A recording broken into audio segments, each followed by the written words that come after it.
মুফাসসির সাহেব বলেন লা ইলাহা ইল্লাল্লাহ। মুফাসসির সাহেবের কি স্টাইল!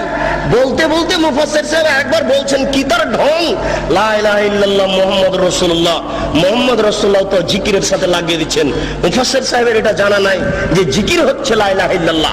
আল্লাহ রাসূল বলেছেন, আফজালুজ যিকরি লা ইলাহা ইল্লাল্লাহ ওয়া আফজালুদ দুআ আলহামদুলিল্লাহ। সবচেয়ে উত্তম জিকির হচ্ছে লা ইলাহা ইল্লাল্লাহ। এই পর্যন্ত শেষ। না, আমি বুঝাতে পারছি না, আমি মনে হয় আপনাদের বুঝাতে পারছি না।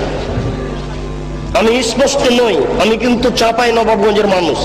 এই হিসেবে আমার ভাষা আপনার কাছে কিছুটা অস্পষ্ট থেকে যেতেও পারে।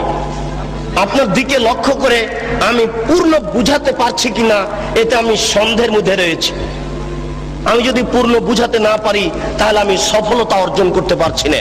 আমি বলছি লা ইলাহা ইল্লাল্লাহ মুহাম্মাদুর রাসূলুল্লাহ জিকিরে চলবে না, এটা প্রথম অন্যায়। দ্বিতীয় অন্যায়, তিনি জোরে বললেন কেন? তিনি জোরে বলতে বললেন কেন? আল্লাহ বলছেন চুপে বলো, নবী বলছেন চুপে বলো, আর মুফাসসির সাহেব বলছে জোরে বলো। এখন আপনারা কি করবেন